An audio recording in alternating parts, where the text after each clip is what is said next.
지금 이제 9시 11분 9시가 넘었는데도 이렇게 우중충하네요. 기본적으로 흐린 날씨라는 얘기죠. 아무리 겨울철이지만 맑은 날씨 때는 이렇지 않거든요.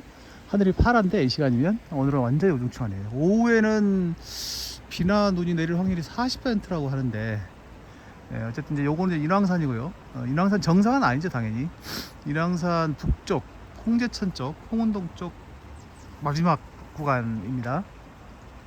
인왕산 올라가는 길이 이제 여러 군데가 있는데요. 이렇게 푹 파인데 요 계곡 이쪽으로 올라가는 길이 하나 있고, 또 이쪽에 이 성벽 옆으로 해서 쭉 올라가는 길이 있고, 그렇죠. 이게 홍제천이고요. 여기 이제 홍지문. 저 뒤에는 이제 상명대학교가 있고, 저기 뒤에 보현봉이 아스라이 조금 보이네요.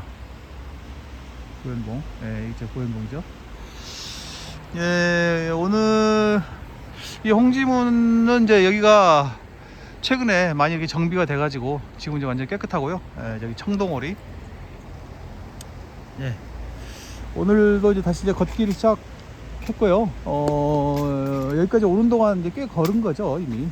꽤 걸은 거죠. 그동안에 이제 주말에 하루는 안산, 하루는 한강 이런 식으로 다녔는데요. 또 너무 또 한강으로만 가니까 약간 지루한 맛도 좀 있고 해서 오늘은 이제 이쪽으로. 근데 오늘 현재 제 일정은 인왕산이나 북악산은 안 올라가고요. 창의문 거쳐서 창의문 시내 쪽으로 한번 모처럼 한번 걸어보려고 합니다. 순전히 걷는 것 자체의 목적이 있습니다. 뭐 구경이야 뭐. 이쪽으로 이렇게 올라갈 수도 있구나. 자, 벌써 1월달이 시작돼서 이제 절반이 넘었고요. 그렇습니다. 그 다음에 이제 유튜브 채널 및 영상과 관련해서는 이제 제가 작년에 일본 가서 찍은 영상들이 많아가지고 아직도 이제 일본 관련 영상 올리느라고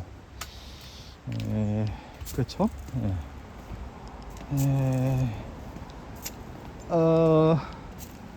여전히 영상 올리는 것과 관련해서는 실험적인 요소가 좀 많아가지고요. 이렇게도 올려보고 저렇게도 올려보고. 근데 이제 어쨌든 간에 홍지문 밀린 영상 정리하는 것이 보통 일이 아니어가지고요. 빨리 이제 영상 정리가 끝나야 또 개운할 텐데. 그래서 주말에 이렇게 걷는 영상도 어떨 때는 뭐 그냥 늘 하던 대로 막 그냥 바로바로 올리고 그러는데요. 어떨 때는 또 못 올리고, 그래서 약간 저같이 채널 관리에 많은 시간을 쏟을 수 없는 사람 입장에서는 그 자체가 또 하나의 일거리고 스트레스가 되고 있습니다. 여기 홍지문에서 1976년도에 뭘 했던 모양이구나. 어쨌든 간에 근데 뭐 하는 데까지 해봐야죠. 지금 뭐 여전히 영상 자체를 뭐 이렇게 무슨 손을 본다든가 무슨 뭐 새로운 편집을 한다든가 그런 건 아니고, 영상을 올리는 일, 어떻게 영상을 올릴까, 또 몇 시쯤에 올릴까, 뭐 이런 식으로 그런 걸 좀 실험을 해보고 있다 할까요? 그래서 이제 알고리즘이라는 게 어떻게 해서 작용되는지 뭐 제가 뭐 정확하게 파악하는 것은 좀 무리가 있죠.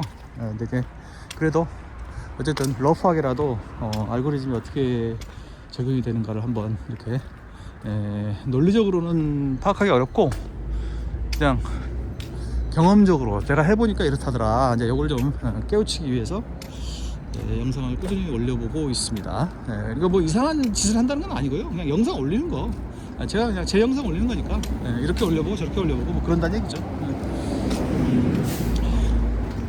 그래서 지금 찍고 있는 이 영상도 여기 이제 상명대학교 이쪽으로 이제 오랜만에 오니까 찍고 있는데요. 언제 공개를 할지, 업로드는 바로바로 해두는데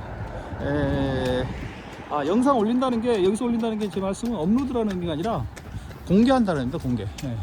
업로드는 이제 이제 정리 차원에서 바로바로 해두는데, 이제 공개는 이제 바로바로 하는 것이 아니라 공개를 가지고 조절을 하고 있다, 그런 얘기죠. 여기 8선생 뒤에 있는 이 도로가 여기까지는 좀 괜찮아 보이는데 저쪽에 아주 급박해가지고 버스 운행이 그만둔다고 했다가 뭐 반발로 다시 뭐 이런 데입니다. 여기 상명대 올라가는 이 길이. 예. 이 길이 신호가 없으니까 그냥 건너가도 되겠지?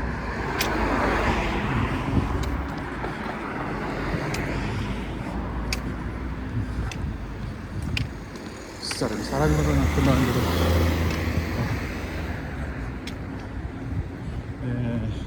이제 북악산이 보이는군요. 여기서 이제 다른 때 같으면은 저 위쪽으로 계속 올라갔겠지만, 그때는 물론 이쪽으로 안 하고 이제 밑으로 천변으로 갔겠지만, 오늘은 이제 이쪽으로 한번 가보겠다. 이쪽으로 해서 북악산이나 인왕산으로 올라가는 건 아니고 그 창의문을 통과해서 그 시내 쪽으로 한번 걸어가 보려고 합니다.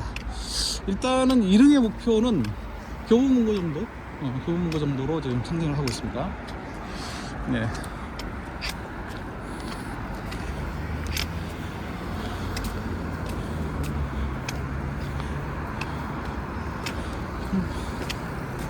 평지를 걷는 거니까 뭐 산에 올라가는 경우에 비해서는, 저 뒤에 북한산 올라가는 거에 비해서는 힘들지 않을 것으로 생각하고 있지만, 또 이렇게 걸어보면 평지 걷는 데는 또 평지 걷는 나름대로의 어려움이 있습니다. 아이고, 제가 사람보다 더 커 보인다. 자, 그렇고 계속 세계적으로 뭐 여러 가지로 불안하죠. 지난 한 주에는 그 이란 사태가 해서 막 급격하게 뭐가 될 것 같더니만 그냥 완전히 이제 진압이 됐다는 식으로 또 나오더군요. 트럼프 대통령이 연설에서 Keep protesting 뭐 이런 말을 했던 것 같은데, 그건 뭐 어떤 의미가 있는 건지. 이게 바로 석파랑이구나. 여기 석파랑은 이제 음식점, 한국 음식점. 저 뒤에 무슨 전시관이 있다던데, 이게 입장료 굉장히 비싸더라고요. 언젠간 한번 여기도 들어가 봐야 할 텐데. 무슨 굉장히 옛날에 유명한 사람의 어떤 그건데, 이제 문제는 이제 이런 저택을 계속 유지하기가 쉽지가 않다는 거. 결국에는 이제 박물관이나 이런 것으로 되는 수밖에 없다. 계속 이렇게 이제 유지하려면 쉽지 않고, 또 우선 개인주택으로 이런 집에서 계속 유지하기에는 요 근처의 분위기가 너무 바뀌어가지고 적당하지가 않죠. 이게 무슨 저 석파랑 이게 무슨 전시관 그런가 보구나. 미술관인지 뭐. 여 뒤에 있는 석파랑은 현대식이라서 이 석파랑은 뭐 완전히 달라 보이네요. 저 뒤에 티밥은 뭘까?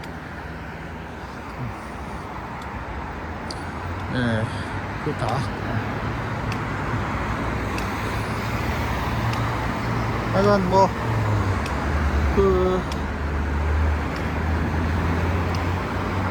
제가 뭐 정치나 국제정세에 대해서 뭐라 이렇게 의미 있는 말을 할 그런 계제는 못 되고요. 어쨌든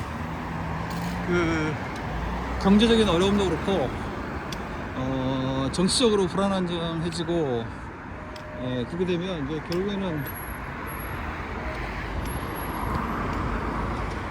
잘 사는 사람, 힘 있는 사람보다는 가진 거 없고 힘 있는 사람들이 제일 큰 피해를 당하거든요. 그래서 그런 민초들의 피해가 없었으면, 상황 논리상 어느 정도의 피해가 있었다 하더라도 좀 최소화되었으면 하는 것이 제 생각이죠. 이라는 나라가 참 나라도 크고 구경할 것도 많고 참 인상 깊은 그런 나라인데, 안타깝게 그지가 없습니다. 화랑이고, 이게 뭐 무슨 공예품 같은 거 전시하는 거구나. 국내 사정도 좀 만만치 않죠. 정치적인 문제도 그렇지만 특히 이제 경제적으로 환율에 대해서 뭐 전문가라는 사람들 말을 들어봐도 잘 모르겠더라고요. 환율이 계속 올라갈 거라고 보는 사람들이 다수인 것 같긴 한데, 어떤 사람들은 일종의 또 공포 마케팅이다. 사람들이 막 공포에 젖어가지고 달러를 막 매입하는 것이다. 달러가 그렇게 계속 올라갈 수가 없다. 그러니까 한국 환율이 그렇게 떨어질 수가 없다.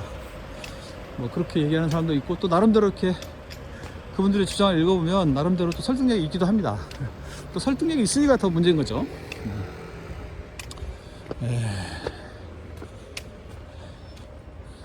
이놈의 세상은 가만히 있는 걸 내버려 두질 않네요. 예. 가만히 있으면 가만히 있는 것에 베팅을 하는 거라는 거죠. 가만히 있는 게 아니고, 예. 가만히 있는 것에 베팅을 하는 거예요.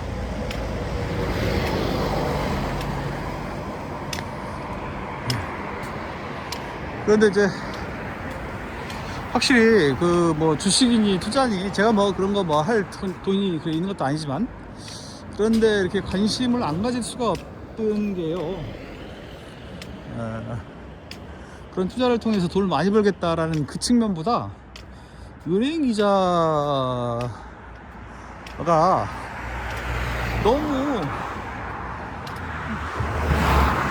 너무 낮다. 인플레이션에 비해서 너무 낮다라는 게 막 저 같은 문외한이 보더라도 막 명백하게 보이니까 이 도저히 그대로 둘 수가 없는 거예요.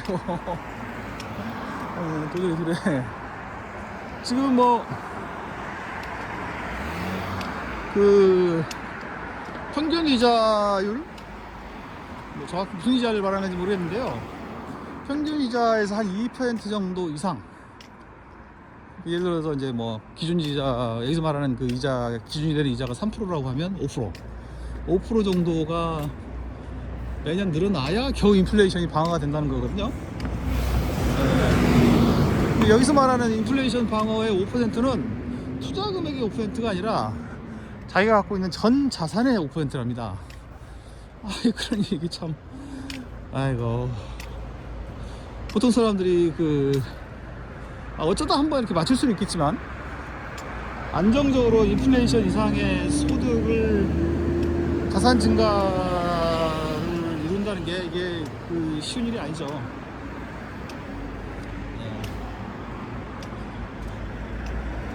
최근에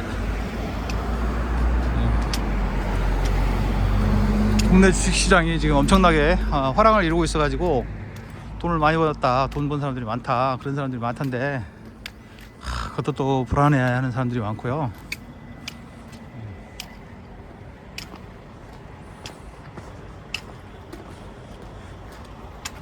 이미 뭐 누구누구가 뭐 돈을 꺼내서 시장으로 나오면, 객장으로 나오면 이게 이제 붕괴의 전조다라고 하는데, 이제 그런 전조가 이미 나오고 있다, 뭐 이렇게 얘기하시는 분들도 계시고, 무슨 말이 맞는지 모르겠습니다.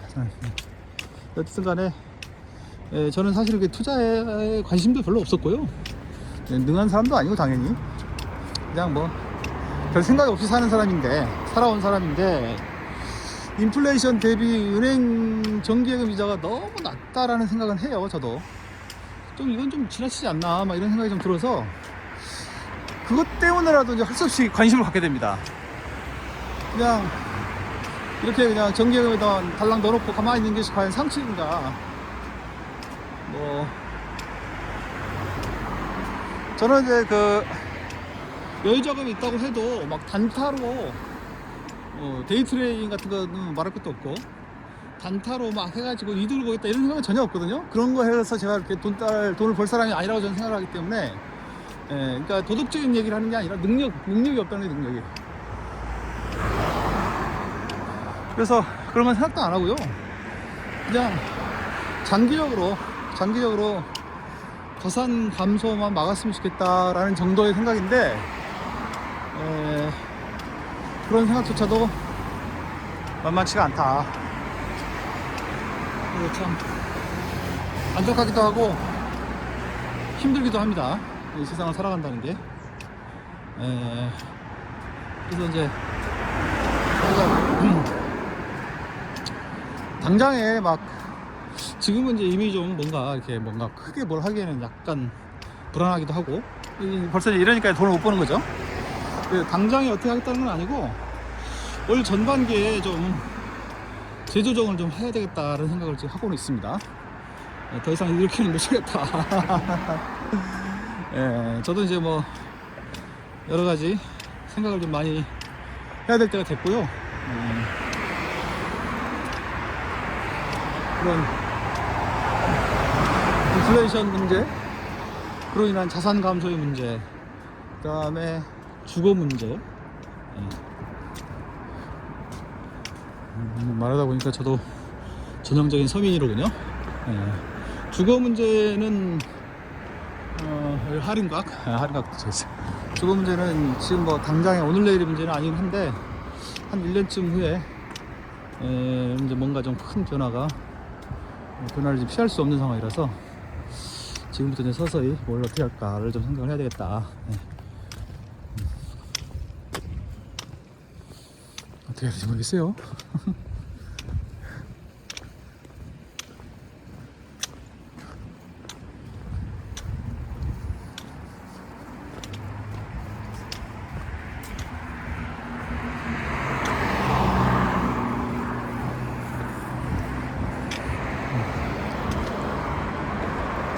지금 뭐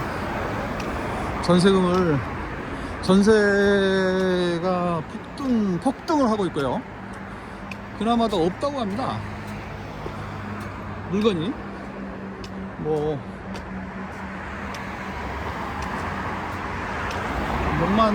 몇천 가구 대단지에 뭐 전세 물건이 뭐 2건, 3건, 4건 뭐 이렇다고 하고요. 그래서 당분간 어떻게 살아야 할지 걱정이다. 이제 지금 창의문을 좀 접근하고 있는데요. 별로 뭐 의미도 없는 영상, 일단 오프닝 영상 이 정도로 하고 저 창의문 가서 한번 찍어보도록 하겠습니다.